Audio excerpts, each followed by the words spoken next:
Sairam brothers and sisters. నా పేరు జయరామ్. నేను ప్రశాంతి సేవకు వచ్చాను. ప్రశాంత్ సేవలో భాగంగా నేను సూపర్ స్పెషాలిటీ హాస్పిటల్లో సేవాదల్ క్యాంటీన్ చూసుకుంటున్నాను. సో సేవాదల్ క్యాంటీన్లో వాళ్ళందరికీ కూడా ఫుడ్ తీసుకురావడం, ఫుడ్ అరేంజ్మెంట్స్ చేయడం, ఫుడ్ ప్రొవైడ్ చేయడం, ఇవన్నీ కూడా నేను చేసేటువంటి సేవ. సో నేను ఇక్కడికి సేవాదల్గా ఇది ఫస్ట్ టైం వచ్చాను. నేను చెప్పాలంటే ఇది చాలా మంచి ఎక్స్పీరియన్స్. మనకి చాలా మంచి గ్రూప్, ఒక స్వామి డివోటీస్లో మంచి గ్రూప్ వాళ్ళతో మనకి పరిచయం అవుతుంది. వాళ్ళతో పరిచయం అయ్యాక వాళ్ళ దగ్గర నుంచి రకరకాల వాళ్ళ స్టోరీస్, వాళ్ళ జర్నీస్, వాళ్ళ లైఫ్లో స్వామి ఏ విధంగా వాళ్ళ జీవితాన్ని మరల్చారు, వాళ్ళ జీవితాన్ని ఏ విధంగా ప్రభావం చేశారు, వాళ్ళ జీవితంలో రకరకాల ఛాలెంజింగ్ టైమింగ్స్లో స్వామి ఎలాగ వాళ్ళని ముందుకు నడిపించారు అన్నది మనం ఎంతోమంది నుంచి తెలుసుకుంటాం. మనం సాధారణంగా సుఖంగా ఉండేటువంటి జీవితానికి అలవాటు పడి ఉంటాం. ఇక్కడికి వచ్చిన తర్వాత ఏమవుతుందంటే ఆ సుఖాన్ని వదులుతాం. స్వామి కూడా ఏం చెప్తారంటే, సేవ చేయాలంటే మనం సుఖాన్ని మనం త్యాగం చేయాలని చెప్తారు.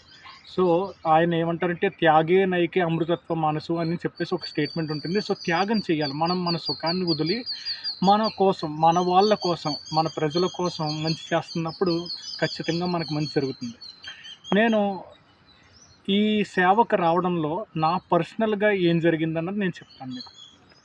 పర్సనల్గా నేను స్వామి డివోటీగా ఆల్మోస్ట్ ఒక 1.5 year నుంచి ఉన్నాను. అంతకుముందు నేను స్వామి డివోటీని కాదంటే, స్వామి నాకు తెలుసు సత్యసాయిబాబా అని చెప్పేసి, బట్ నేను అంతగా యాక్టివ్గా అంటే తెలిసినట్టుగానే భక్తి కానీ పెద్దగా లేదు.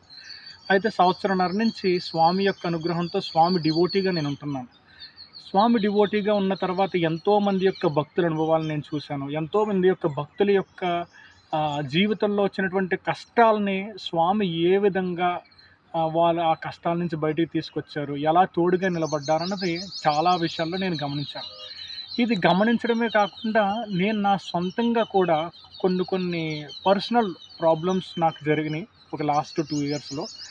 స్వామి ఆయన ఒళ్ళోకి తీసుకోవడం కానీ, ఆయన చెయ్యి పట్టి నడిపించడం కానీ ఎన్నో అనుభవాలు నాకు ప్రసాదించారు. సో ఈ ఎన్నో అనుభవాల్లో ఈవెన్ ఈ సేవకు రావడం కూడా ముఖ్యమైనదన్నమాట. సో సేవకు రావడానికి ఒక 2 days ముందు ఒక పర్సనల్గా ఒక బ్యాడ్ న్యూస్ వినవలసి వచ్చింది. ఒకవేళ నేను అక్కడే ఉంటే నేను దాని గురించి వర్రీ అవుతూ ఉండొచ్చు. కానీ ఇక్కడ సేవకు వచ్చాను కాబట్టి, ఈ సేవలో బాగా పార్టిసిపేట్ చేస్తున్నాను కాబట్టి, ఆ జరిగిన దాన్ని ఈజీగా మర్చిపోవడం జరిగింది. సేవలో బాగా విలీనమయ్యడం జరిగింది. అంటే ఏంటంటే, స్వామి పర్సనల్ బాధను తీసేసి సేవ చేసుకునేటువంటి ఆనందాన్ని నాకు ఇచ్చారనమాట. సో ఈ విధంగా నేను చూసుకుంటే చాలా చోట్ల స్వామి చెయ్యి పట్టుకుని నడిపించారు. చాలా సంకేతాలు ఇచ్చారు. ఈవెన్ సేవ రావడానికి 2 days ముందు స్వామి కల్లోకి రావడం, విభూతి ఇవ్వడం కూడా జరిగింది. అంటే ఎంతవరకు నిజం ఏంటి అన్నది అది వేరే విషయం. బట్ ఏంటంటే నా వరకు ఏంటంటే, సేవ రావడం కూడా ఆయన సంకల్పమే. మనకి ఏదో రాబోయేటువంటి ప్రమాదాన్ని కూడా ఆయన నివారిస్తారు. సో ఇక్కడికి వచ్చిన తర్వాత అంతకుముందు ఎప్పుడు కూడా నేను ఇంత వర్క్ చేయలేదు. ఓకే, ఆల్మోస్ట్ కొన్ని సర్వీసెస్లో అయితే 12 hours 13 hours, కొంచెం మంది గ్రూప్ లీడర్స్ అయితే ఆల్మోస్ట్ 15-16 hours సేవ చేస్తూ ఉంటారు. మార్నింగ్ 4 నుంచి నైట్ 9 o'clock 10 o'clock వరకు ఏదో ఒక యాక్టివిటీలో ఉంటారు. వాళ్ళందరినీ చూస్తున్నప్పుడు మనకి చాలా ఇన్స్పైరింగ్గా ఉంటుంది. సో ఈ ఇన్స్పిరేషన్ వల్ల మనకి ఏం తెలుస్తుందంటే, మనము కూడా అంతగా వర్క్ చేయగలము. ఇక్కడ ఎలాగ వర్క్ చేస్తున్నామో అలాగే మనం పర్సనల్ స్పేస్లో కూడా వర్క్ చేయగలము.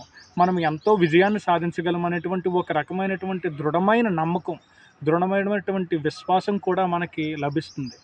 దానివల్ల మన ప్రొఫెషనల్ పరంగా కానీ, పర్సనల్ పరంగా కానీ ఈ సేవకు రావడం వల్ల మనలో ఎంతో శక్తి ఉన్నది, మనకి గొప్ప ఆరోగ్యం ఉన్నది, మనం ఇంత స్ట్రెస్ఫుల్ పీరియడ్ కూడా ఎటువంటి ఇబ్బంది లేకుండా చేస్తున్నామన్నది మనకు వస్తుంది. అదేవిధంగా పీపుల్ మేనేజ్మెంట్ కూడా మనం నేర్చుకుంటాం. సో మనతో పాటు పనిచేసే వాళ్ళు, రకరకాల మనస్తత్వం ఉన్నవాళ్ళు, రకరకాల వ్యక్తులు మనకు వస్తూ ఉంటుంటారు. వాళ్ళతో సంభాషణ చేస్తూ, వాళ్ళ గురించి తెలుసుకుంటూ, వాళ్ళతో పాటు కలిసిమెలిసిగా పనిచేసి స్వామి యొక్క ఆర్గనైజేషన్ ద్వారా జనాలకు సేవ చేయడం అన్నది ఎంతో గొప్పది. మీరందరూ కూడా మీ స్టేట్ తరపున ప్రశాంతి సేవకు వచ్చి ప్రశాంతి సేవలో పాల్గొనాలని కోరుకుంటున్నాను. వచ్చి ఈ ఆనందాన్ని పొందాలని కోరుకుంటున్నాను. అందరికీ అభినందనలు. జై సాయిరామ్.